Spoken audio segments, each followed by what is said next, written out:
So why? Why am I involved in the 10th Amendment Center? Well, it's one simple word: decentralization. It's because decentralization is actually the underlying feature of the American political system. As I mentioned, it's been basically dead and buried, kind of those embers, waiting for something to paint it, but it is there, and it's extremely important. This is where I come from. This is kind of my central theme. You ask me my central political idea is that I believe centralization of power is the biggest threat to liberty. I think all political power is dangerous. It becomes more dangerous the more you centralize it up the system. The fewer people that have control of the levers of power, the more dangerous it becomes because those people can wield great influence. It's great when you have a DeSantis. It's not so great when you live in Kentucky and you've got little Andy Beshear. So interestingly, this idea of centralization was one of the biggest fears in the founding generation. It was a central aspect of the arguments that surrounded the ratification of the Constitution. The founding generation called it consolidation. And so it makes sense. You're consolidating power at a higher level. And many people warned about the dangers of consolidation. In fact, if you look at the ratification debates for the Constitution, many of the anti-federalists, those that were opposed to the Constitution, were primarily opposed to it because they felt like it was going to centralize too much power in this general government, and that it was going to take power away from the states and the local governments where most of the political activity was going on. And Patrick Henry was particularly outspoken about this idea of consolidation. Here's what he said during the Virginia Ratified Convention.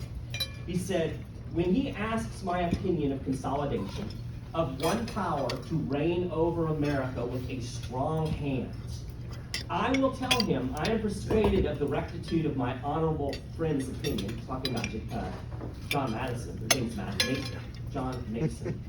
He said that one government, listen to this, one government cannot reign over so extensive a country as this is without absolute despotism. Compared to such a consolidation, small confederacies are little evils. And then he went on and he said, consolidation must end in the destruction of our liberties. Very poignant words from Patrick Henry. And unfortunately, the Anti-Federalists were right about the impetus of politics. There was this extreme centralization of power. And today, most people clamor for consolidation. The people that are involved in politics love the idea of more power in Washington, D.C. And I think it's because they like the idea of one-stop shopping. You know, if you've got a policy that you want for the United States, it's much easier to go to Washington, D.C. and get that imposed than it is to go to 50 state capitals. They say it's a kind of a flaw in the system that that all of these states can kind of interfere. I see that's the feature, not the bug. I want these competing jurisdictions. I don't want power to be able to just rain down so that they can do. Sometimes, yes, it works for our good, but most of the time, power is not our friend if we care about liberty and freedom. Now, this is where I was kind of thinking, how do I go about approaching this topic? Because this is a smart bunch of people. Like, a lot of times I talk to groups and they're not so smart. But you guys are smart people, so most of you probably know what I mean when I say federalism. But then I don't want to assume that anybody is, so I want to just real quickly explain what we're talking about. What is this word federalism? Because it is a little confusing. Because it sounds like we're talking about the federal government. So you would almost think federalism means we're going to have more power in the federal level. And that's not what it is at all. Really what it comes down to is what is the structure of this American system? Is America one nation, or is it something else? Well, most people will say it's one nation. I mean, obviously, it's in the Pledge of Allegiance, right? We say this from the time we're in kindergarten, one nation under God. The fact of the matter is, the United States is not, never was, and never should be one nation. It is a federated republic. That was the structure that was intended.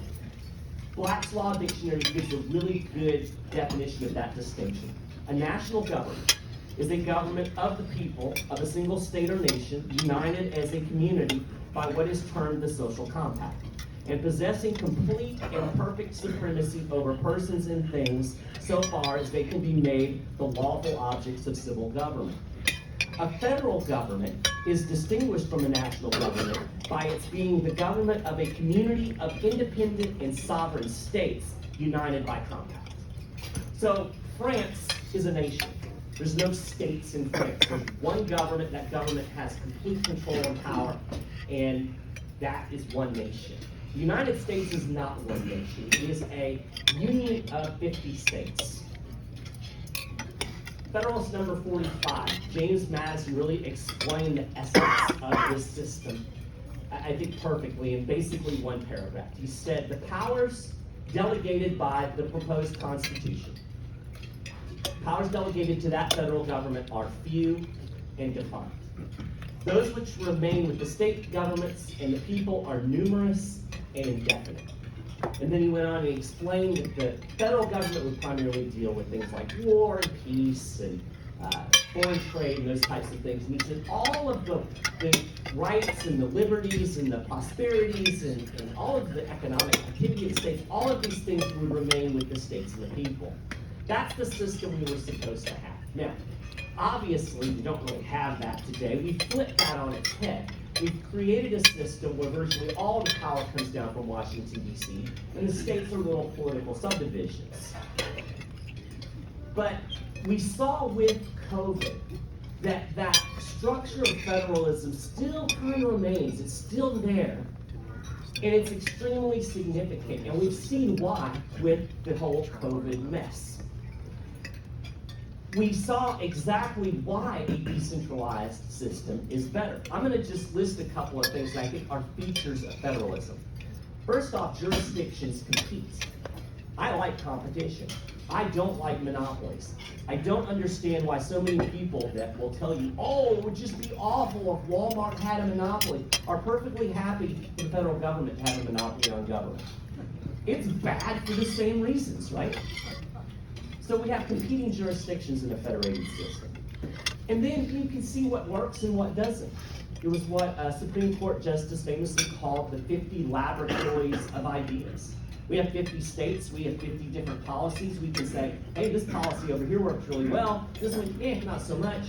And there will be a gravitation, theoretically, toward better policies. And if there's not a gravitation toward better policies, then you can vote with your feet. And I think that is one of the most significant and important aspects of a federal system. Now, how many people in here live here in Florida? Virtually everybody, good for us.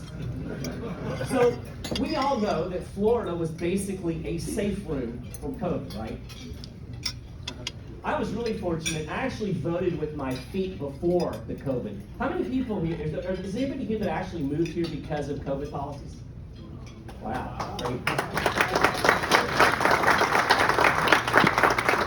So I lived here in the 90s. I went back to Kentucky for a while.